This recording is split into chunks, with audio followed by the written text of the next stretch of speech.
In this video you're going to learn the psychological trick that turns a simple punch into a decision-forcing weapon and exactly how you can train it so your strikes carry the same mental pressure Bruce Lee built into his art. Introduction: Why psychology matters more than technique alone. Most fighters study technique as if kinetic motion is everything: foot placement, hip rotation, the path of the fist.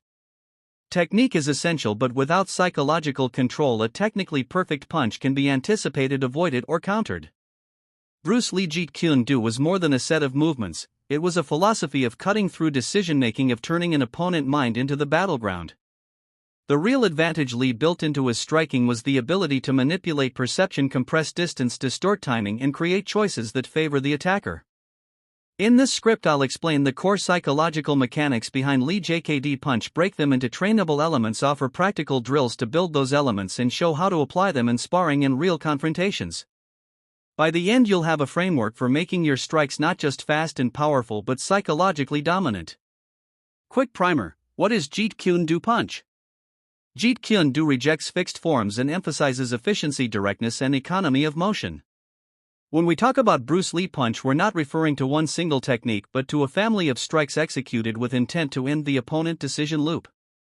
Lee favored movements that were short, explosive, and deceptive, often delivered through angles, feints, or sudden linear entries that converted an opponent hesitation into vulnerability. The JKD punch is both a physical strike and a cognitive tactic, it timed and placed to exploit how humans organize perception, predict movement, and commit to action under stress. The core psychological trick: forcing a split-second decision. At the heart of Lee approach is a simple cognitive fact: humans are slow when they must choose between conflicting inputs, and they are faster when the path of action is clearly signaled. The psychological trick is to create a scenario where the opponent faces a split-second choice that benefits the striker. Does the opponent step to avoid, counter, or block? Each option carries a predictable vulnerability if the striker has set up the right signals. Bruce Lee engineered those signals through feinting, rhythm disruption, targeting of perceptual cues, eyes, shoulders, hips, and timing that syncs with natural reflex windows. In practice, that meant making the opponent decide to do something that opens them up and doing it at the exact millisecond when their nervous system is committed but their body is not yet protected.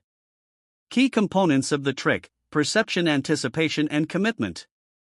There are three psychological pillars to understand. First, perception: what your opponent sees and expects. By changing visual cues, shifting the eye's fake weight distribute,